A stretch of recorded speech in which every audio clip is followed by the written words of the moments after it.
우리의 삶 속에는 해결해야 하는 많은 문제들이 있죠. 그냥 편안하게 아무런 선택, 아무런 결정 없이 살아가면 참 좋겠지만 살면서 결정해야 될 문제도 많고 선택해야 될 문제도 많고 풀어야 될 문제도 많고 등등 우리의 삶에 복잡한 것이 참 많습니다. 근데 이제 이런 문제를 풀어갈 때 정답을 딱 알아서 그 정답대로 가는 문제도 있지만 정답을 몰라서 고민할 때가 있습니다. 참 이것에 대한 정답이 무엇일까? 어떻게 이 문제를 풀어야 될까? 전혀 앞이 보이지 않을 때가 있습니다. 그럴 때는 그 정답을 알고 싶어서 애를 쓸 때가 있습니다. 하지만 또 많은 일들은 정답을 몰라서가 아니라 정답대로 안 되어서 고민하는 경우가 더 많습니다. 정답은 아는데 그 정답대로 되지 않아요. 어떨 때는 마음으로는 가능한데 이 몸이 따라주지 않아서 그 문제를 풀 수 없는 경우도 있고요. 그냥 어떻게 하면 되겠다는 생각도 하지만 그냥 마음이 답답하고 마음이 안정되지 않아서 그냥 힘들 때가 참 많습니다. 자, 이럴 때는 그런 문제들을 어떻게 풀어야 됩니까? 우리가 인간 관계 속에서는 그냥 가까운 사람이 있으면 그냥 말을 들어주고 도와줄 사람이 있으면 상당히 도움이 되죠. 또 그런 어떤 직접적인 문제를 누군가 풀어줄 수 있으면 참 좋겠지만 그러나 모든 인간은 자신의 한계를 가지고 있습니다. 내가 누구를 도와주고 싶어도 도와주는 것에 한계가 있고 내가 가진 환경과 여건이 있기 때문에 상대방의 아픈 마음이 있거나 어려운 일이 있을 때 그것을 들어줄 때도 있지만 그러나 그런 것들을 직접 도와주거나 그러지 못해서 안타까워할 때가 많단 말이죠. 왜 그러냐? 모든 인간이 다 완전하지 않기 때문에 그렇습니다. 완전하면 그냥 어떤 문제를 가지고 나와도 들어줄 수 있을 텐데 그 들어주지 못할 때 이 겪는 그 아픔은 또 대단하죠. 인간은 완전하지 않기 때문에 그렇습니다. 그런데 우리 신앙인에게 인간을 뛰어넘어서 우리의 모든 문제를 다 들어주시고 또 우리의 상황을 고백할 수 있도록 특권을 주신 것이 있어요. 그것이 뭐죠? 기도죠. 기도. 우리가 하나님은 완전하신 분이잖아요. 하나님은 전지전능하시고 진짜 모든 그런 불완전함이 없으신 분인데 하나님께서 우리에게 직접 대화할 수 있는 그 장을 마련하셨어요. 우리가 세상에서도 조금 직급이 높은 사람도 한번 만나려면 힘들잖아요. 대화가 힘들어요. 그 사람을 한 번만 만나게 해주면 내 생각을 아뢰고 뭔가를 얘기할 텐데 왜 그 사람이 나를 안 만나주느냐 하는 그런 이야기를 할 때가 많잖아요. 하지만 이 세상에서 가장 탁월하시고 우월하시고 그런 분이 언제나 어디서든지 마음껏 이야기할 수 있는 장을 마련해 주신 것, 그것이 얼마나 감사한지 몰라요. 그것이 기도예요, 기도. 그러니까 아무 때든지 어느 때든지 기도할 수 있잖아요. 그러니까 기도의 핵심은 그겁니다. 하나님과 내가 대화할 수 있다는 거예요.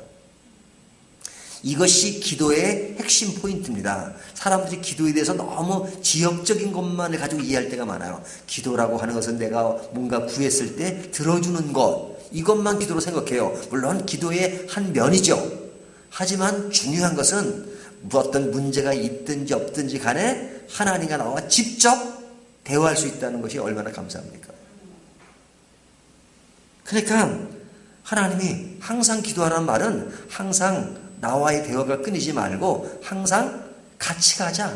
같이 대화하고 같이 이야기하고 같이 걱정하고 같이 슬퍼하고 같이 기뻐하자 하시는 말씀이에요. 누가? 하나님. 창조주 하나님이, 우리를 구원하신 하나님이 엄청난 특권을 우리에게 주신 거죠. 그러니까 우리는 하나님께 뭐든지 말할 수 있어요. 뭐든지. 어떨 때는 정답을 모를 때 어떻게 하나님께 물어요? 하나님 내가 잘 모르겠어요. 좀 알려주세요. 그러면 하나님이 알려주시죠. 정답을 모를 때 그 성경 봐. 또 어떤 환경을 통해서 알려주시기도 하고요. 모를 때 물으면 알려주십니다. 하지만 정답을 알긴 알지만 정답대로 안 되는 것에 대한 어떤 마음의 갈증과 고민, 그런 것이 있을 때가 있어요. 그럴 때도 하나님께 아뢰라고 말씀하세요. 하나님께 어떻게 하라는 거예요? 하나님, 내 마음이 너무너무 답답해요. 지금 내가 너무너무 슬퍼요. 이것을 이렇게 하면 된다는 걸 알지만 내가 정말로 고통스럽고 그 사람들이 나를 그렇게 하는 것이 너무 기나 화가 나요. 어떨 때는 분노, 어떨 때는 원망, 어떨 때는 위기감, 그런 것이 있을 수 있잖아요. 그런 것들은 말하면 안 돼. 이게 아니에요. 하나님은 너희가 마음에 있는 것들을 다 가둬놓지 말고 언제든지 나에게 다 토로해라, 이야기해라, 말해라. 내가 너희의 성정을 알고 너희의 약함을 알고 너희의 어떤 모든 것을 알고 있다.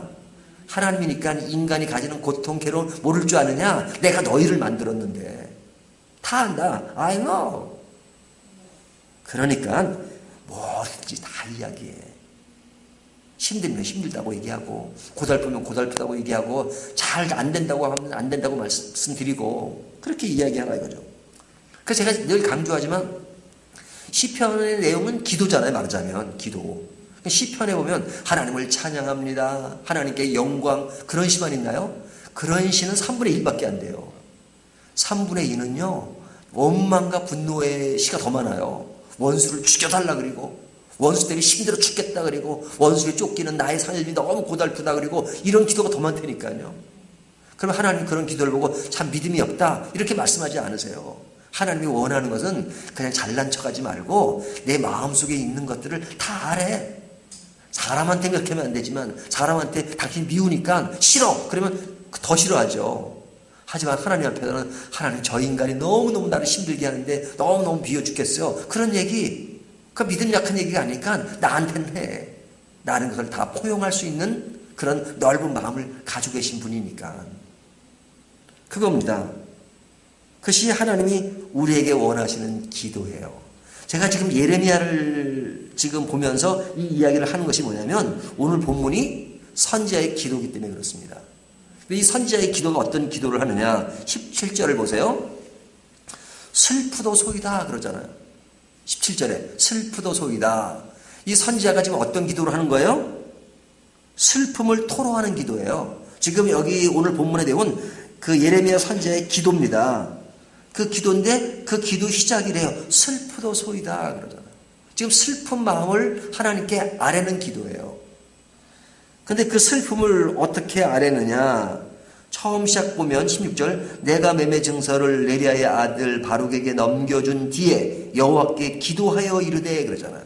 지금 땅을 사라고 해서 땅을 샀습니다. 땅을 산 후에 기도하기를 하나님 슬픕니다 하면서 지금 기도하는 겁니다. 근데 이 땅을 사면서 왜 슬프느냐? 그 땅 사는 것이 무슨 의미가 있을까라고 생각하는 거죠. 지금 바벨론이 쳐들어와 있고 바벨론을 다 뺏길 땅인데 이 땅을 산다는 게 너무 무의미하잖아요. 그래서 제일 마지막 절 25절을 보면 주 여호와여 주께서 내게 은으로 밭을 사며 증인을 세우라 하셨으나 이 성은 갈대아인의 손에 넘기신 바 되었나이다.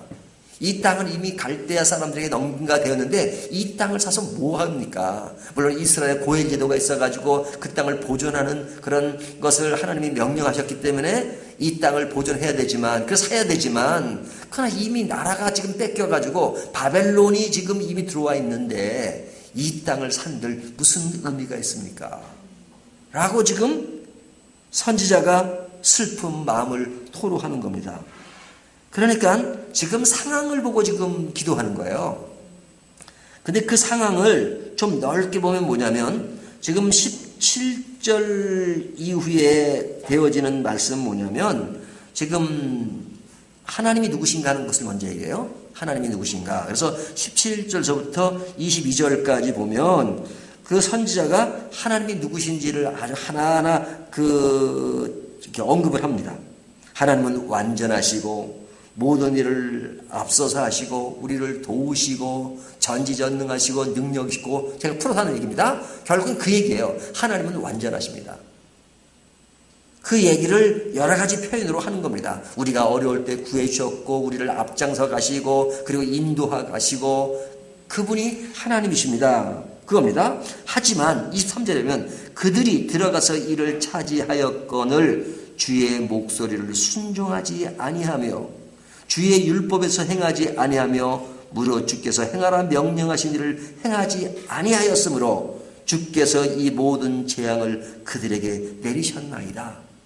지금 예레미야 선지자가 땅을 샀는데 뺏긴 거를 직접적으로 얘기하지만 그 내면에는 뭐가 있어요? 이것이 하나님께 순종하지 않아서 겪는 하나의 재앙이다. 이게 슬픈 겁니다. 하나님은 완전하시고 하나님은 우리를 배반한 적이 없고 하나님은 지금도 우리를 사랑하시는데 이 사람들이 순종하지 않아서 이런 재앙을 맞이한 것이 너무너무 슬픈 거예요. 너무너무 슬픈 거예요. 예. 그런 슬픔, 그런 것들을 이야기하고 있는 겁니다. 그래서 지금 선지자 입장에서 가장 아프고 힘든 일이 무엇인가 하는 것을 얘기할 때 하나님은 말씀하시는데 그 말씀을 듣지 않는 것, 이것을 굉장히 슬퍼하는 겁니다.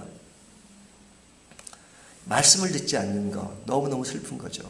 근데 하나님도 슬퍼하지만 선지자도 너무너무 슬퍼하는 거죠. 여러분, 가장 슬픈 것이 뭐겠습니까? 지금 예레미야는 눈물의 선지자잖아요. 눈물의 선지자잖아요. 왜 눈물을 흘려요? 하나님의 말씀을 듣지 않으니까. 근데 거짓 선지자들의 말은 너무너무 잘 듣는 거죠. 사람들에게 거기서 그냥 현혹돼가지고 그 말은 너무너무 잘 들어요. 여러분, 뭐 선지자뿐만 아니에요. 바울도요, 목회를 하면서 제일 힘들었던 게 뭔지 아십니까? 많은 서신을 보면 너희 안에 있는 이 거짓 교사들 우글우글 된다. 근데 거기에 있는 사람들이 바울을 질책하고 바울에게 원망하며 여러 가지를 따지고 들면서도 그들의 말은 너무 잘 듣는 거예요. 그러니까 바울이 좀 상황 파악을 하고 진리가 문제를 알고 판단도 하고 그래야 되는데 그냥 그런 말은 잘 듣고 진리는 왜곡하고 그럴 때가 너무너무 많은 거죠. 그래서 슬퍼하는 거예요. 지금 선지자의 슬픔은 바로 그겁니다. 하나님의 말씀이 있는데 말씀을 듣질 않아요. 너희가 듣지 않음으로써 도리어 선지자를 내국료로 몰고 잡아가고 지금도 잡혀있는 상태예요. 지금도 이 본문도.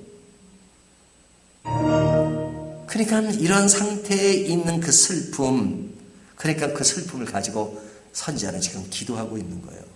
하나님 너무 슬픕니다.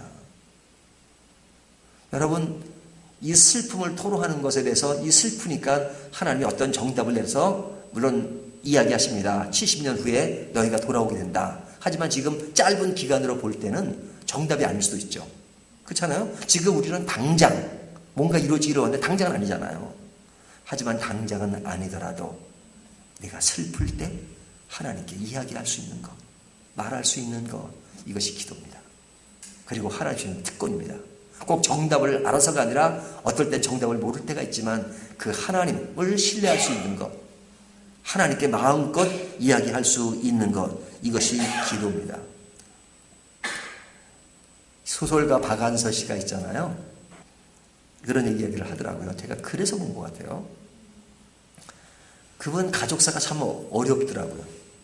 왜 이렇게 가족들이 많이 죽었는지, 사고로 죽고 6.25 때 죽고 뭐 죽고 아주 친척들이 죽은 사람들이 많아요. 그러니까 이분이 기도할 때마다 왜 하나님은 우리 가족에 이렇게 어려움을 줘가지고 그렇게 사람들을 많이 데려가십니까? 그래서 그냥 하나님을 향해서 그냥 원망, 분노, 그냥 짜증, 그냥 엄청 해댔다는 거예요. 왜 그럽니까? 왜 그럽니까? 하나님 살아계신다면 어찌 그럴 수가 있습니까?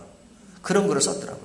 근데 제일 마지막에 뭐라고 썼냐면 그래도 난 그렇게 내 마음의 슬픔과 고독과 어려운 분노를 마음껏 토로할 수 있는 하나님이 계셔서 감사하다. 그런 말을 쓰더라고요. 여러분, 이것이 기도입니다. 기도는 하나님이 주신 가장 큰 선물 중에 하나입니다. 이 기도를 여러분이 가지고 계십니다. 오늘도 이 기도로 큰 선물을 함께 누리는 저와 여러분이 되시기를 주님의 이름으로 축원합니다.